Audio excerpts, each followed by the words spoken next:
김두일의 페이스북 베스트 글. 안녕하세요.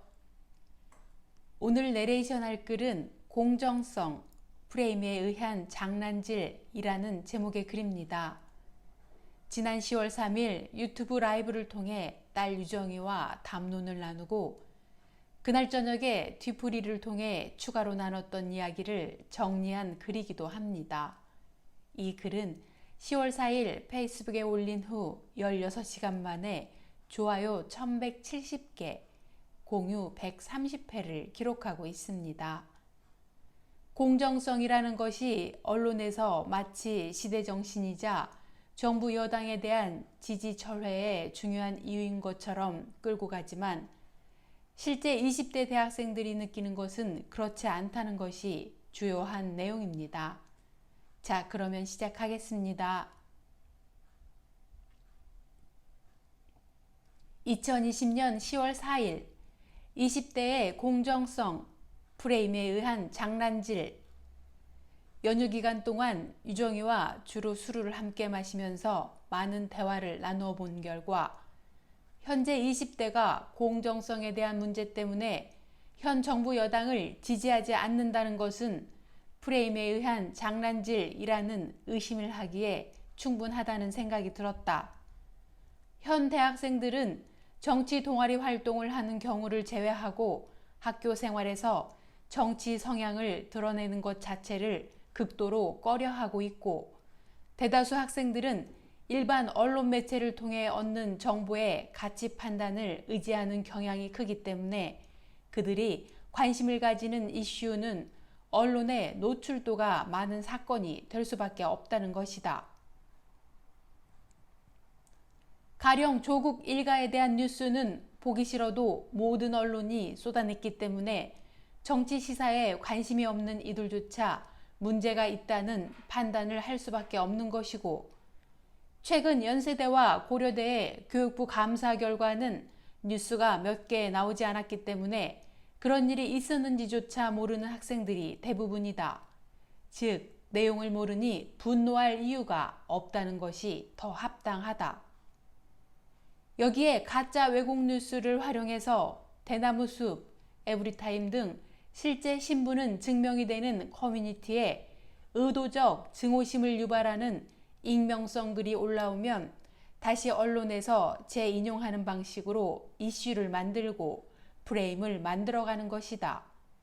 이는 조국 장관 딸, 인국공, 최근 주미애 장관의 아들에 이르기까지 이 공식대로 20대의 여론이 형성되었다고 주장했다.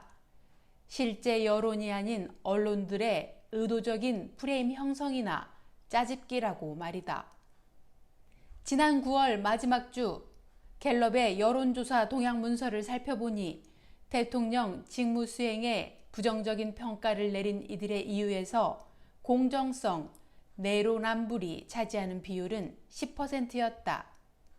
높은 수치처럼 보이지만 전반적으로 부족하다는 것이 14%, 부동산 10%, 인사문제 10%, 코로나19 대처 미흡 5%라는 것을 보면 현실 인식이 미디어에 의지해서 판단한다는 생각은 더더욱 굳어지게 된다.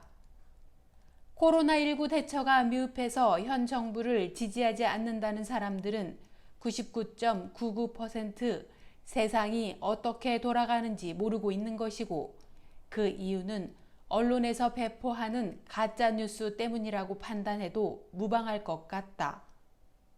공정성과 내로남불이 왜 같은 항목인지 모르겠지만 이 문제도 결국 추미애 장관 아들 문제를 공격한 것이 효과를 거둔 것이다. 인사문제 10%와 더불어서 말이다. 하지만 그들은 정작 나경원이나 장제원 자녀들이 어떤 문제가 있는지 종편이나 조중동만 본다면 모를 수밖에 없다. 현 정부 여당을 지지하는 사람들처럼 꼼꼼하게 사실관계를 확인하지 않는 저쪽 콘크리트 지지층과 중도층은 의외로 많았던 것이다. 또한 일베를 재미삼아 가끔씩 보는 이들과 일베 글을 열심히 퍼나르는 이들은 또 다르다. 전자가 상기에 이야기한 언론 혹은 대세에 따라 판단하는 계층이라면 후자는 의도적으로 가짜뉴스를 퍼나르고 증오심을 유발하는 이들이다. 유정희는 후자에 해당하는 이들을 헤이터라고 표현하더라. 오프라인에서는 드러내지 않기 때문에 드물고 온라인에서는 제법 많은 활동을 한다. 이 헤이터들은 자신들 진영의 극악무도한 범죄는 모른 척하고 이쪽에 작은 문제를 크게 부풀리는 부류다. 의도적으로 침소봉대, 내로남불하는 이들인데 상당히 교묘하다. 그 논리의 상당 부분은 일베에서 나온다. 그런 내용들을 바탕으로 대나무 숲이나 에브리타임에서 증오를 유발하는데 의외로 파급력이 있다고 한다. 뉴스나 기사를 꼼꼼하게 보지 않는 학생들은 SNS나 학교 익명 앱, 커뮤니티의 정보에 많이 의지하기 때문이다. 이를테면 노인들 카톡에 터무니없는 가짜 뉴스가 도는 것과 비슷한 메커니즘이다. 노인들 카톡에는 문재인이 북한의 나라를 팔아먹는다는 가짜 뉴스가 도는데 주로 20대 익명 커뮤니티에서는 공정성을 가지고 재료를 만드는 것이 차이점이다. 과거의 대학생들은 사회 정의를 위해 나섰는데 지금 대학생들은 왜 나서지 않느냐는 질문에 대해서는 이렇게 대답했다. 나조차도 대학 입학이 인생의 모든 것을 좌우한다고 믿고 죽도록 노력했는데 막상 대학에 가보니 바뀐 것은 아무것도 없다는 거지. 대학에서 만나는 선배들도 그 속에서 자기 앞가림하기에 바쁜데 무슨 사회 정의를 세우는 것에 관심을 가지겠어. 아빠는 신입생 OT 때부터 군사 독재에 저항하고 민주주의를 찾아야 되는 이유에 대해 선배들이 이야기했다면서. 우리는 그런 거 없어. 고생해서 대학에 들어왔으니 이 순간은 즐기자. 그리고 바로 스펙 쌓고 취업 준비하는 것이 전부인데 세상 돌아가는 일에 관심을 갖는다는 것은 애초에 특별한 목적을 가진 극소수의 친구들을 제외하고 드물 수밖에 없지. 이 대목에서는 나도 좀 뜨끔했다. 결국 모든 문제는 언론으로 이어진다. 현재 정부 여당을 지지하는 개혁 진영의 시민들은 언론에 대한 불신이 강해 팩트 체크를 하지만 상당수 중도 진영에 있는 이들까지도 언론의 가짜 왜곡 뉴스 그리고 이어지는 헤이터들의 장난질에 현혹되는 부분이 많은 것이다. 20대가 여기에 생각보다 많이 좌우되고 있다는 사실은 더불어민주당이 앞으로 정책과 선거를 준비할 때 많은 고민을 해야 할 대목인 것 같다.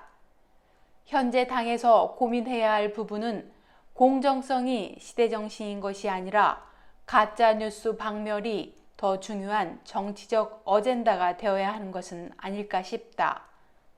관련한 주제들은 좀 더 근거를 채워가면서 시리즈로 글을 쓸 생각이다. 감사합니다. 그럼 좋은 하루 되세요. 좋아요, 구독, 알림 설정은 희망입니다.